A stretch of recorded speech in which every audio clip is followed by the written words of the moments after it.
میتولا پر 2 phase میں حملہ کیا، 2 مرحلے میں حملہ کیا۔ اس کے بعد اسرائیل کا ایک اور شہر ہے جو لبنان کے سرحد سے ملا ہوا ہے، اس کو صفت کہا جاتا ہے، اور یہ بالکل عین زیتیم فوجی اڈا کے پاس ہے۔ عین زیتیم اسرائیل کا فوجی اڈا ہے جو لبنان کے لیے بنایا گیا ہے، اور وہیں پر صفت شہر ہے۔ تو صفت شہر پر آج حزب اللہ نے حملہ کیا، اور اس کے بعد جو فوجی اڈا ہے عین زیتیم، اس پر میزائل سے حملہ کیا ہے حزب اللہ نے، اور اس پورے کو نقصان پہنچایا ہے۔ باضابطہ امیجز میں دیکھا جا رہا ہے کہ کس طرح اسرائیلی آرمی افراتفری میں ہے، دوڑ رہی ہے، اور اس فوجی اڈے کو زبردست طریقے سے حزب اللہ نے نقصان پہنچایا ہے۔ اس کے بعد لبنان کی سرحد کے قریب ایک اور گاؤں ہے جس کو اودیسا کہا جاتا ہے۔ اودیسا گاؤں میں بھی اسرائیلی آرمی نے اپنی چوکی بنا رکھی ہے۔ اودیسا گاؤں سے ہی لبنان پر اسرائیلی آرمی نظر رکھتی ہے۔ یہاں موجود اسرائیلی آرمی پر حزب اللہ نے حملہ کیا، اور اسرائیلی آرمی کو اودیسا گاؤں چھوڑنے پر مجبور کر دیا حزب اللہ نے۔ اس کے بعد لبنان کا ایک اور علاقہ ہے جس کو بلیدہ کہا جاتا ہے۔ بلیدہ میں اسرائیلی آرمی گھس گئی تھی۔ بلیدہ لبنان کے اندر ہے، اسرائیل کی سرحد میں نہیں ہے۔ یونائٹڈ نیشن کی جو تقسیم ہے، تو بلیدہ جو لبنان کا گاؤں ہے وہاں اسرائیلی آرمی تھی، اور وہاں پر حزب اللہ کے لڑاکوں نے پہنچ کر اسرائیلی آرمی پر حملہ کیا، اور پھر اسرائیلی آرمی میں سے کئی کی ہلاکت ہوئی، بہت ساری زخمی ہوئی۔ اس کے بعد اسرائیلی آرمی کو وہاں سے بچایا گیا، ریسکیو آپریشن کیا گیا، اور حزب اللہ کو پیچھے کھڑنے کی کوشش کی اسرائیلی آرمی کی 2ری بٹالین نے آ کر کے، تاکہ جو اسرائیلی آرمی زخمی ہیں ان کو آسانی سے یہاں سے نکالا جا سکے۔ اس کے بعد لبنان کا ایک اور گاؤں ہے جس کو خیام کہا جاتا ہے۔ خیام گاؤں کے اندر داخل ہو کر اسرائیلی آرمی نے اپنی چوکی بنا لی تھی، اپنا پوسٹ بنا لیا تھا۔ اب تصویروں میں بھی دیکھ پائیں گے کہ ٹینکوں سے پورا ایک شہر بنا دیا گیا ہے، ہر جگہ ٹینک ہے اسرائیلی آرمی کا، ان کا فوجی دستہ ہے، ان کی فوجی گاڑیاں ہیں، اور ایسا لگتا ہے کہ لبنان کے گاؤں میں اسرائیلی آرمی مکمل طور پر قبضہ کر چکی ہے، اور ٹینکوں کے ذریعے اس نے اپنا فوجی چیک پوسٹ بنا لیا ہے۔ اس پر حزب اللہ نے حملہ کیا، اس کو بھی نقصان پہنچایا، اور آج اسرائیلی آرمی کو اس گاؤں کو خالی کرنا پڑا۔ اتنا شدید حملہ تھا حزب اللہ کا۔ اس طرح کی خبروں کو المیادین چینل نے بھی شائع کیا ہے، جو لبنان سے ہی شائع ہوتا ہے، اور وہ حزب اللہ کی خبروں کو شائع کرنے کے لیے بہت زیادہ اہم نیوز پیپر بھی مانا جاتا ہے۔ تو یہ ساری کارروائی کی ڈیٹیلز ہے کہ حزب اللہ نے آج 6 خطرناک حملہ کیا ہے اسرائیل پر، اور اسرائیلی آرمی کو نقصان پہنچایا ہے۔ ادھر اسرائیل کا حملہ بھی لبنان پر بہت بڑھتا جا رہا ہے، اور ایسا حملہ لبنان پر اسرائیل نے کیا ہے کہ پورا بیروت آدھا تباہ ہو چکا ہے، الزاہیہ کا علاقہ پورا تباہ ہو چکا ہے۔ اونچی اونچی بلڈنگوں کو اسرائیل لبنان میں حملے کر کے زمین دوز کر رہا ہے، گرا رہا ہے۔ ایک بلڈنگ جو 10 منزلہ عمارت تھی، اس پر کل اسرائیل نے حملہ کر دیا الزاہیہ کے علاقے میں، اور اسرائیل نے وہاں وارننگ بھی جاری نہیں کیا تھا۔ عموماً اسرائیل جن رہائشی علاقوں کو، آبادی والے علاقے کو ہم نشانہ بناتا ہے، پہلے وہ ایک نوٹس ایشو کرتا ہے کہ یہاں کے لوگ اس علاقہ کو خالی کر دے۔ اسرائیل کا حملہ اب یہاں پر ہوگا، اور اسرائیل نے کل بغیر ارلی وارننگ کے نوٹس کے حملہ کر دیا، اور اب تک لبنان میں 600 سے زیادہ عام شہریوں کی ہلاکت ہو چکی ہے۔ یونائٹڈ نیشن نے باضابطہ اپیل کی ہے، دنیا کے کئی دیشوں نے اپیل کر رکھی ہے کہ اسرائیل کو لبنان سے پیچھے ہٹ جانا چاہیے، لیکن اسرائیل پیچھے نہیں ہٹ رہا ہے۔ اب ہو کیا رہا ہے بیک گراؤنڈ میں، اس کو سمجھے۔ اسرائیل اور ایران کی جنگ میں ایران نے اسرائیل کو زبردست مارا، بیت شمس میں تباہی مچائی، سینٹرل اسرائیل میں تباہی مچائی، تل ابیب میں تباہی مچائی، اور اسرائیلی عوام اب کہہ رہی ہے کہ ہمیں یہ جنگ نہیں چاہیے۔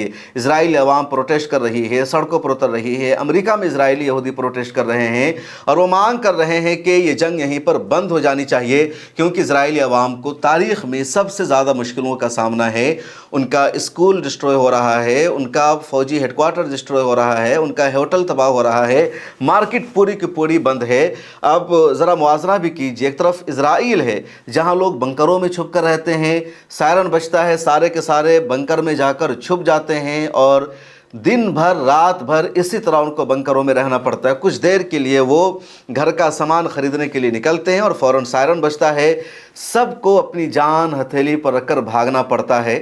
دوسری طرف پوری دنیا ایران کی تصویریں دیکھ رہی ہے، اسرائیل بمباری کرتا ہے، اور وہیں پر ایرانی عوام اللہ اکبر کے نعرے لگاتی ہے، وہ بھاگتی نہیں ہے، بلکہ وہ اور جوش کے ساتھ اسرائیل کو چیلنج کرنا شروع کر دیتے ہیں۔ اب ایک فریم میں یہ دو تصویریں ہیں، ایک طرف اسرائیل ہے جہاں بزدلی ہے، ڈر اور خوف ہے، دوسری طرف ایران ہے جہاں کی عوام جنگ کے لیے تیار ہے، لڑنے کے لیے تیار ہے، اپنے لیڈر کا حوصلہ بڑھا رہی ہے کہ تم لڑو، تم پیچھے مت ہٹو۔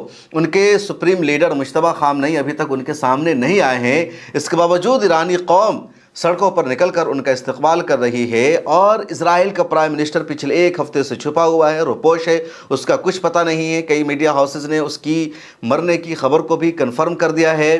دوسری طرف اس کی عوام چھپی ہوئی ہے، عوام پروٹیسٹ کر رہی ہے جنگ کے خلاف، اور ایران میں عوام پروٹیسٹ کر رہی ہے جنگ کے سپورٹ میں۔ تو اب اسرائیل نے اور بنجامن نتنیاہو نے کیا پالیسی بنائی کہ اس جنگ کو اس نے لبنان کی طرف شفٹ کر دیا، لبنان پر تابڑتوڑ حملہ کر دیا، لبنان پر بمباری کر دی تاکہ لبنان کے کچھ علاقہ کو اسرائیل قبضہ کر لے، اور جب جنگ بندی ہو تو بنجامن نتنیاہو اپنی عوام کو یہ بتا سکے کہ ہم نے اس جنگ کے دوران لبنان کا کچھ علاقہ قبضہ کر لیا ہے، اپنی سرحد کو لبنان تک پھیلا دیا ہے، اور یہ ہم نے اس جنگ میں اچیو کیا ہے۔ یہی بنیادی ایجنڈا ہے بنجامن نتنیاہو کا۔ لیکن حزب اللہ کے سیکریٹری جنرل شیخ نعیم قاسمی کا بیان سامنے آیا، جس میں انہوں نے کہا کہ لبنان کی 1 انچ زمین بھی اسرائیل کے قبضے میں ہم نہیں رہنے دیں گے، اسرائیل کو ہم کھڈیر کر باہر نکالیں گے۔ حزب اللہ کا جو پورا کمان اینڈ کنٹرول ہے، حزب اللہ کا جو پورا فوجی ڈھانچہ ہے، وہ پورا کا پورا برقرار ہے، اور ابھی تک اسرائیل نے صرف لبنان میں عام سویلینز کو ہی مارا ہے، وہ حزب اللہ کو تباہ نہیں کر سکا ہے۔ حزب اللہ کے بارے میں دراصل اسرائیل کو اور اسرائیل کی ایجنسیز کو یہ لگ گیا تھا کہ پچھلے سال یعنی 2024 میں جب اس نے حزب اللہ کے سابق سیکریٹری جنرل شیخ حسن نصر اللہ کو مار دیا، تو ان کو مارنے کے بعد اسرائیل کا اپنا اندازہ تھا حزب اللہ کی طاقت ختم ہو چکی ہے۔ اس کے بعد ان کے رشتہ دار بنے تھے ہاشم صفی الدین، حزب اللہ کے نئے سربراہ، ان کو بھی اسرائیل نے مار دیا۔ ان دونوں کو مارنے کے بعد اسرائیل کا اپنا تجزیہ یہ تھا، اسرائیل کی ایجنسیوں کی رپورٹ یہ تھی کہ حزب اللہ اب ختم ہے، حزب اللہ کے اندر طاقت نہیں ہے، اور ہم جہاں چاہے لبنان پر حملہ کر سکتے ہیں، حزب اللہ ہم کو نہیں روک سکتا ہے۔ لیکن حزب اللہ نے جس طرح جواب دینا شروع کیا ہے اس دوران، اس سے اسرائیل کو حزب اللہ کی طاقت کا پھر اندازہ ہو گیا ہے، اور حزب اللہ کے کمان اینڈ کنٹرول کو ختم کرنے کے لیے روزانہ اسرائیل رہائشی عمارتوں کو نشانہ بنا رہا ہے۔ IDF کے ٹویٹر ہینڈل پر ویڈیو شیئر کی جاتی ہے اور دعویٰ کہتا ہے کہ اس بلڈنگ میں حزب اللہ کا کمان اینڈ کنٹرول تھا، حزب اللہ کا کمانڈر ان چیف تھا، اس کو ہم نے ہلاک کر کے مار دیا۔ اور بعد میں پتہ چلتا ہے، رپورٹ یہ سامنے آتی ہے کہ جس بلڈنگ کے بارے میں IDF کا دعویٰ تھا وہ حزب اللہ کا کمان اینڈ کنٹرول تھا، دراصل وہ عام رہائشی عمارت تھی، عام بلڈنگ تھی، اور عام لوگوں کو مار کر کے ہی IDF دعویٰ کرتی ہے کہ اس نے حزب اللہ کے کمانڈروں کو ہلاک کر دیا ہے یا حزب اللہ کے میزائلوں کے ذخیرے کو تباہ کر دیا ہے۔ اور اب اسرائیل کی میڈیا کو، اسرائیلی عوام کو بھی اپنی ہی حکومت پر، اپنی ہی آرمی پر بھروسہ نہیں رہا، کیونکہ جھوٹی تسلی دی جا رہی ہے اسرائیلی عوام کو کہ اس نے لبنان پر قبضہ کر لیا ہے۔ اس سے پہلے بھی لبنان پر 2 مرتبہ اسرائیل نے قبضہ کرنے کی کوشش کی تھی، لیکن حزب اللہ نے جنگ لڑ کر کے اسرائیل کو پیچھے ہٹنے پر مجبور کیا۔ 1982 میں ہی اسرائیل نے لبنان کے کچھ علاقوں پر قبضہ کر لیا تھا، اس کو اسرائیل کا حصہ بنا لیا تھا، اور اس کے بعد ہی حزب اللہ کا قیام عمل میں آتا ہے، اور حزب اللہ نے تقریباً 15-20 سالوں تک جنگ لڑی، اور سال 2000 میں اسرائیل کو لبنان سے باہر نکلنا پڑا، لبنان کا قبضہ خالی کرنا پڑا تھا۔ اس کے بعد ایک بار پھر سال 2006 میں حزب اللہ نے لبنان کے کچھ علاقوں پر قبضہ کر لیا تھا، اپنی فوج کو وہاں پہنچا دیا تھا، اور حزب اللہ نے اسرائیلی آرمی کے ساتھ جنگ کی، اسرائیل کا مقابلہ کیا، اور اسرائیل کو پیچھے ہٹنا پڑا تھا، لبنان کو خالی کرنا پڑا تھا۔ ان دنوں ایران کے ساتھ جنگ کا فائدہ اٹھا کر اسرائیل نے 6 کلومیٹر اندر تک لبنان کے کچھ علاقوں میں اپنی فوج کو بھیج دیا۔ اب وہاں حزب اللہ پوری طاقت کے ساتھ حملہ کر رہی ہے، اور اسرائیلی آرمی کو پیچھے ہٹنے پر مجبور کیا جا رہا ہے۔ لبنان کے ساتھ اسرائیل کا جو علاقہ ملا ہوا ہے، پورا علاقہ یہودیوں نے، اسرائیلیوں نے خالی کر دیا۔ جس طرح لبنان میں تقریباً 10 لاکھ سے زیادہ لوگوں کو نقل مکانی کرنی پڑی ہے، ان کو اپنا گھر بار سب کچھ چھوڑ کر جانا پڑا ہے، وہ نہتے ہیں، بے بس ہیں، کوئی ان کا پرسان حال نہیں ہے۔ اسرائیل میں بھی لبنان کی سرحد سے متصل تمام گاؤں کو خالی کرنا پڑا ہے، اور وہ کوئی سینٹرل اسرائیل میں ہے، کوئی تل ابیب میں ہے، ادھر آ کر بنکروں میں ان کو اب رہنا پڑ رہا ہے۔ اس ویڈیو میں اتنا ہی، مجھے دیجیے اجازت، پھر ملاقات ہوگی۔ شروع میں جو میں نے آپ سے گزارش کی تھی کہ امت سیوا ٹرسٹ کو سپورٹ کیجیے۔